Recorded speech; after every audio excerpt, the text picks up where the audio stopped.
So, interesting thing occurred to me the other day. Was moving stuff around on my bookshelf, and it occurred to me that I've got quite a lot of books that you haven't got your seatbelt on.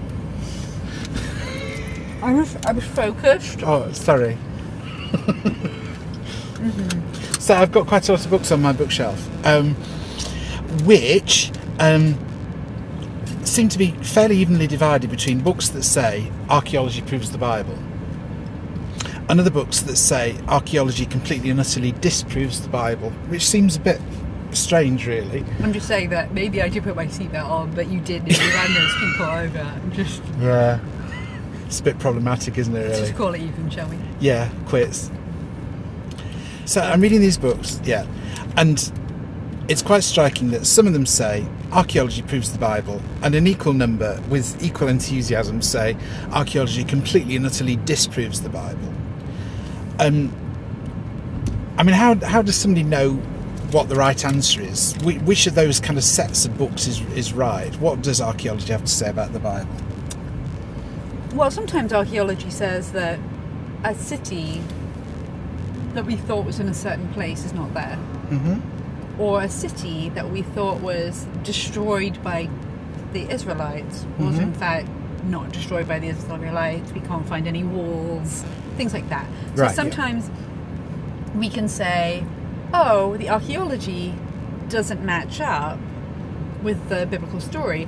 Other times people can find inscriptions or artifacts, references to, say, the Israelites or maybe to David, and they'll say, look, this is proof that the essential gist, the characters we know from the Bible, the kings, the place names, things like that those are really true.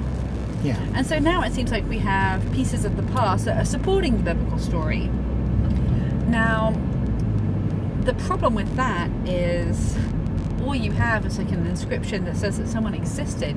You're really far away from proving that the significance of that individual for readers of the Bible, that's true. That's not what the artifact did. But archaeology is science, and so it's very rhetorically powerful. And anyone who thinks that archaeology can sort of bridge the divide from, or provide a factual basis that bridges doubt, is just wrong.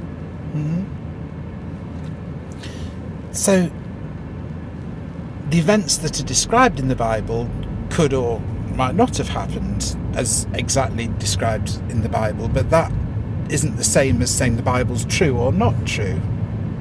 Right, so not to like plagiarize Pilate here, but what is truth? What do we mean when we say the Bible is or isn't true?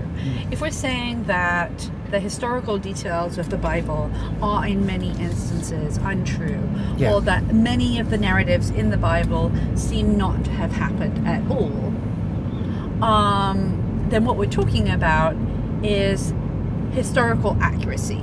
Right, okay. And the interesting thing about that is people have only really cared about that sort of thing for about 400 years. Okay. If you went back into the ancient world, people would be not too greatly concerned about someone making up a story like that. They would be a little more concerned about wholeheartedly fabricating the existence of a person or a book in someone else's name. But if you look at ancient histories of all kinds, not just religious, if you were reading Thucydides' Peloponnesian War, it's a history of the Peloponnesian War, it's military history, and Thucydides is often called the father of history. He says at the very beginning, he says, I try to say everything accurately, but if I don't know what someone said at a particular juncture, then I write what I think they should have said. Okay. What's he saying? Well, he's saying that sometimes he's making up the details of the core of the message, because some of those speeches in Thucydides have been profoundly influential in history and politics and been models for other people. But it clearly just didn't matter to him. So that kind of history writing that matters so much to us today just wasn't important in the past. So when C.S. Lewis famously says he'd rather defend an uncaged lion than defend the Bible, he's really getting at this kind of thing, isn't he? That what's the point of kind of arguing a case that the Bible doesn't make for itself in some ways? Yeah, but that doesn't make all historical analysis of the Bible sort of just a scholarly exercise. Because certainly, while there are Christians who will say it doesn't matter if the resurrection happened, there are many others who are like, actually, if the resurrection didn't happen, that's really important to me. Yeah. So there are certain elements of the story that are really important to people. But also, if what we're trying to do is get at the message of the Bible, the sort of takeaway, not just the facts of the matter, but its message, its story, then the only way to understand that story is to understand the language of the people who are writing it, and also more broadly their culture, because if you can't understand their culture, do you understand their idioms, their metaphors? Can you really do good literary analysis if you don't understand the culture that produced that literature? So in that sense, history is really important.